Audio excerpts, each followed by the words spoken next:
My question is to the Minister representing the Prime Minister, Senator Wong. I note the government's prompt attention and response to deal with the impacts of Cyclone Alfred in Queensland and New South Wales. Right now, several communities in central Queensland have been cut off by floodwaters as a 1,600-kilometre monsoon trough dumps rain across Queensland and the Northern Territory. Will the Minister please explain what assistance is being provided by the Australian Government to flood-affected communities in Queensland? Thank you, and thank you, Senator Hanson. Minister Wong. Thank you, President. Well, Senator, obviously that would generally be an issue that falls within Senator McAllister's portfolio, so I'll try and provide what information I can. I understand that currently there is, as you said, severe weather and flooding. Order. I'm just wondering if maybe I could answer Senator Hanson's question. Thank you. Thank you. Stop the chatting across the chamber. Please continue. I understand there is widespread severe weather and flooding ongoing. Order. It's about floods in Queensland. It's floods in Queensland, Senator McGrath. I would have thought you'd be interested in this, right? I would have thought. Order. Order. Order.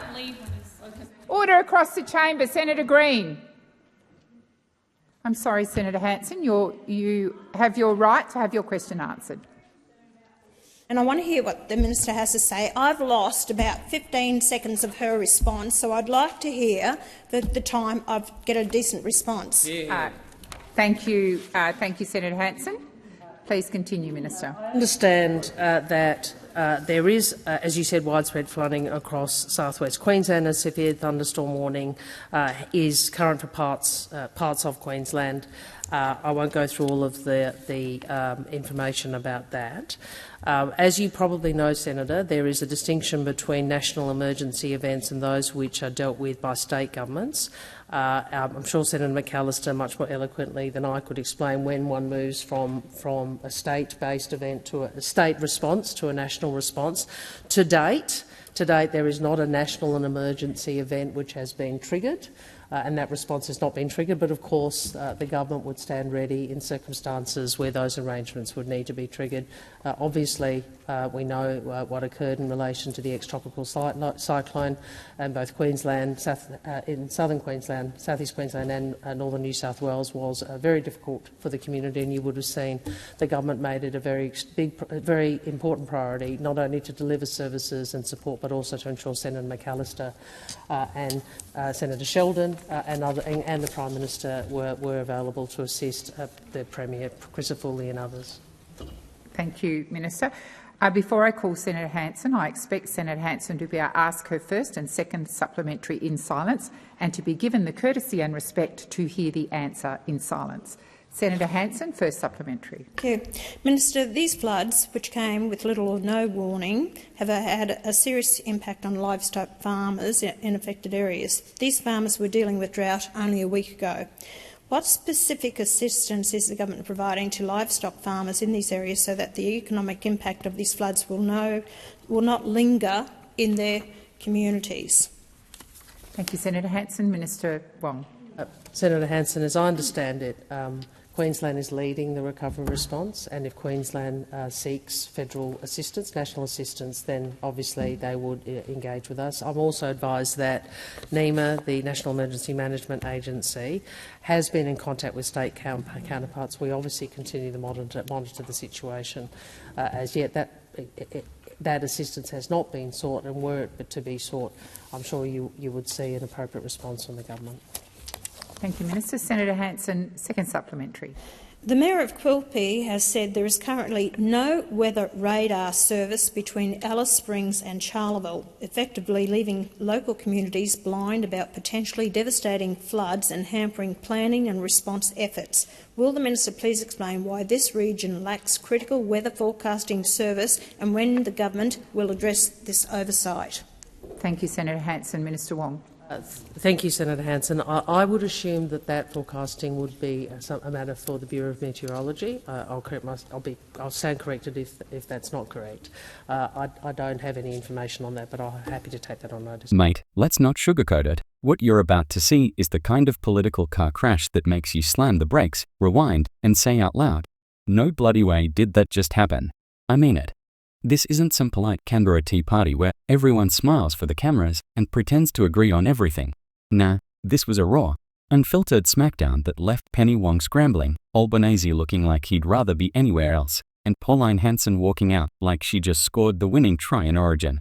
And trust me, if you reckon Aussie politics is boring, this will slap that idea right out of you. Picture it, the Parliament chamber buzzing like a dodgy pub after last drinks, senators half paying attention, half scrolling their phones, and then suddenly, boom, Pauline bloody Hanson jumps up like a kangaroo on Red Bull. She's locked, loaded, and ready to go. And who's in the firing line? Senator Penny Wong, sitting there representing the PM, looking calm at first. But give it 5 minutes and she's melting faster than a paddle pop on a Darwin afternoon. What makes this wild is that Hanson wasn't just throwing insults for the hell of it. She came strapped with real questions, real frustration, and real ammo, and mate, she fired every single shot on live TV. Before we unpack this Hanson versus Wong trainwreck, where Wong fumbles, elbow goes missing, and Pauline tear strips off Labour on live TV, smash that like button like you're flooding Canberra with some real accountability. Subscribe if you're sick of excuses, dodges, and take it on notice politics. And grab the Who Voted for This shirt, links in the description. Now, let me take you inside the chaos.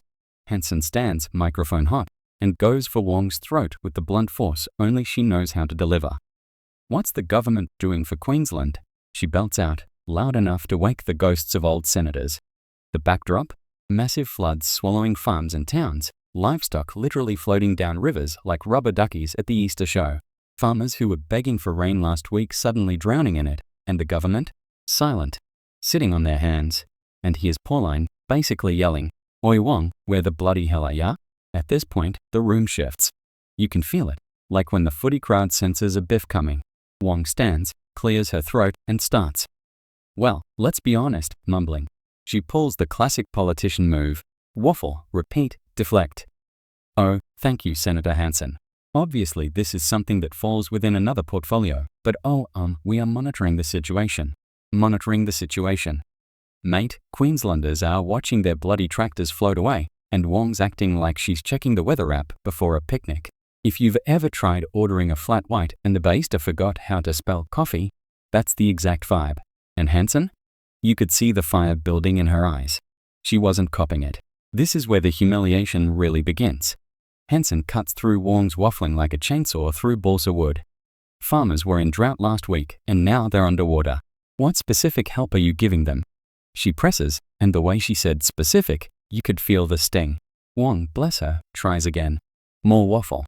Queensland is leading the response, and if they need federal assistance, we will engage. Engage. Engage, mate? What are we, playing bloody Star Trek? Queenslanders are stranded on rooftops and Wong's basically saying, if the state asks nicely, we might send a floaty. And the chamber's losing it.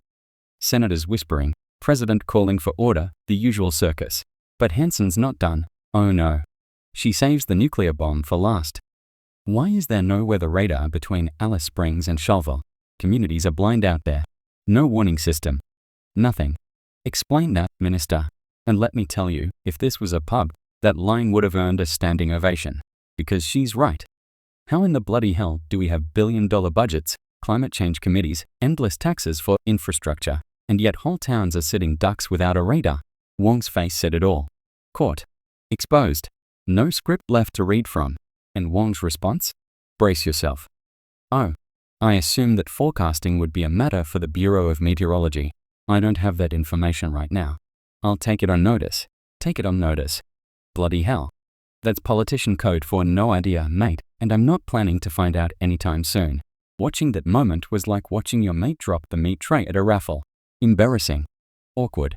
And completely avoidable. Pauline didn't even need to twist the knife. Wong humiliated herself by not having a single straight answer. Albanese, meanwhile, sitting pretty in the lower house, nowhere to be seen. Convenient, eh? Probably sipping a weak flat white thinking, thank God I dodged that bullet. Now, here's the spicy bit. The part the mainstream won't tell you. Hanson's critics love to paint her as some cranky old relic ranting about immigrants and identity politics. But in this showdown, she was the only one with the guts to ask the real questions while Wong fumbled. You don't have to agree with her on everything. Hell, half the time she makes headlines that make you wince. But credit where it's due. She stood up for farmers and flood victims while the government looked like deer in headlights. Wong and Albo? They looked like bureaucrats trapped in their own bloody red tape. And you know what makes it worse? The radar issue isn't new. Locals in Western Queensland have been begging for better forecasting for years, and governments of both stripes keep shrugging it off. Too remote, too expensive, not a priority. Tell that to a farmer who just lost their herd because no one knew the rain bomb was coming.